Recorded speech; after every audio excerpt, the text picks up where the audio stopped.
almost immediately came up with the idea that the site was an Essene monastery, and that the scrolls that had been found on the cliffs above were the library of the Essenes. We know from Jesus' time there's 3 Jewish religious groups.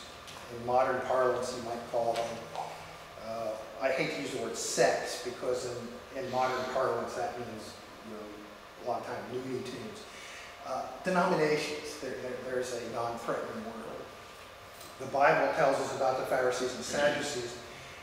Josephus tells us about another group called the Essenes. So there's the big 3.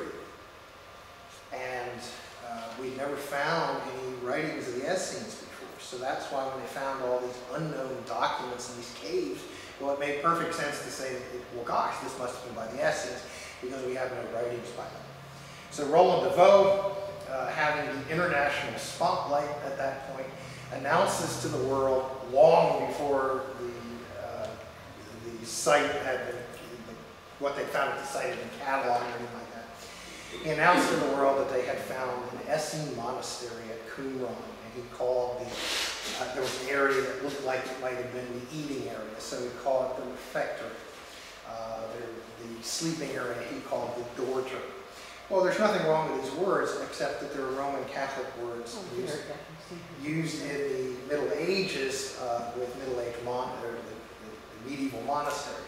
So he took a very Catholic, a set of Catholic terminology and applied it to Jews from 2,000 years ago. So there may have been a little ethnocentrism, or possibly, I hesitate to say this, but possibly even a little bit of bias when he announced to the world that these were indeed, it was an Essene monastery, and that they had found the library of the Essenes.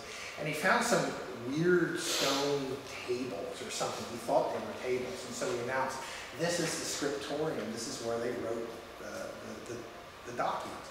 Well, the problem is that you've actually tried to sit down and write at these little tables. I mean, you'd be kind of like this. So later people said that they really didn't think those were meant to be desks, that they were something else. Yeah, and the room they were in had no inkwells, had no evidence that it was ever used to write anything. So, but the world had been astounded by the discovery of these scrolls, and when Roland de Vaux announced to the eager world that this discovery had been made, they said, cool. Nobody questioned it. Everybody said the library of the Essenes had been found. Okay, so that's the yes. The no vote, that Qumran has nothing to do with the scrolls, the no vote said that they were something even more important than the library of the Essenes. As interesting as that is, if it was the library of the Essenes. The no vote was that when Titus, or actually, I guess, yeah, it would have been Titus at that point. Vespasian is the one who originally responded to the Jewish revolt, which started in 66 AD. And the Roman emperor sent the legions to Judea to put down the revolt. And Vespasian is the first one, and he's the one that destroyed Qumran. But then he gets called back to Rome because they're going to make him the emperor, so he puts his son Titus in charge of the Roman legions. And Titus starts moving toward Jerusalem, encircling Jerusalem.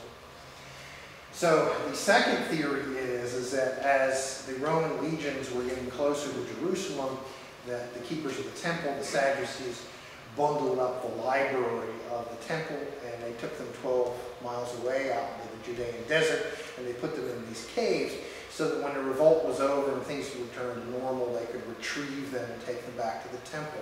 Well, a funny thing happened along the way to that theory is what happened to the temple. The temple was destroyed and disassembled block by block by the Romans. They decimated the temple. So there's no temple to return the documents to. Eventually everybody dies off who remembers where the scrolls were taken, and then 2,000 years they're found. So there's your two big picture views. It's the temple library, or it's the library of the Essenes.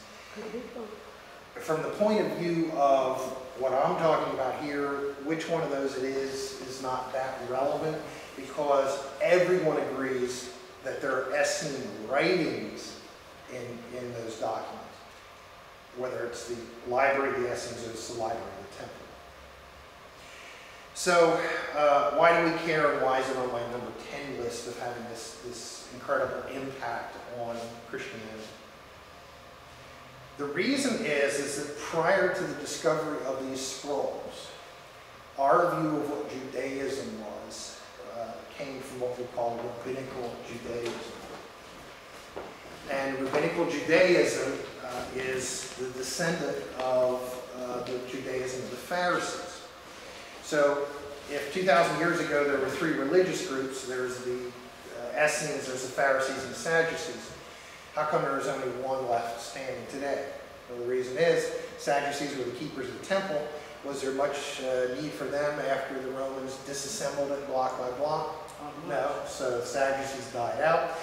If Qumran really was the Essene monastery and the center of the Essenes, well, Vespasian leveled Qumran, destroyed it when he came ashore, and that was the end of the Essenes. The only Jewish religious group left standing after the Romans were done with Judea was the Pharisees. So over time, the Pharisees become the representative of Judaism. So for example, when Christians would say that in Isaiah, you know, those passages about the suffering servant, well, that must be about Jesus. That's about Jesus. And the rabbis would say, no, my child, you are wrong. That is referring to Jerusalem or referring to Israel. It's not referring to the Messiah. And there would be all these issues where the Christians would take something out of the Old Testament and they would interpret it that it was talking about Jesus. And then the rabbis would say, no, my child, you are wrong. And we are the keepers of Judaism. We are the keepers of the Old Testament. You are wrong. Well, the thing that was kind of cool when the Dead Sea Scrolls were found, and they found all these Essene writings, is that the theology in those writings sound almost like proto-Presbyterianism. I mean, they are so close to Christianity, and in many cases agree with what later became the Christian interpretation of the Old Testament, that it just kind of electrified Christians around the world. The Jews of the Scrolls show us the theology was much more apocalyptic, much more messianic than was understood before the discovery. So in terms of the apocalyptic part, you could say they were kind of proto-Baptist or they were proto-Pentecostal. In terms of their seeming belief in predestination, they seem proto-Presbyterian. But all of a sudden, there's this Jewish group that seems to have laid the groundwork for Christianity, which kind of revolutionized our understanding of where Christianity came from, or what the roots of Christianity was. So that's why it's here. Some of the doctrines that appear in the scrolls that we weren't hearing about from the later rabbis, from the descendants of the Pharisees. Predestination, belief in angels, well-developed concept of hell and the devil, and even possibly the belief in a divine Messiah who would suffer at the hands of his doubt. Well, if that doesn't sound like a Christian doctrine that we've always heard, I was raised believing that the Jews were expecting a militant Messiah. The Jews were expecting a Messiah who was going to shake his sword and come in and liberate the Jewish people. Well, Christians always said, well, no, Jesus is the Messiah, and he was a man of peace, and he was crucified, and he suffered, etc. And I was always told that those two didn't match up well. Well, all of a sudden here you have the Essenes who believed, seemingly believed that the coming Messiah was going to suffer. And there's even a Dead Sea Scroll that talks about the Messiah being hung up by the nail. So it seems to be an exact prophecy of Jesus. So that's why this is in here, because it seems to tell us so much about the roots of Christianity. And that Jesus is indeed the Messiah from the Old Testament.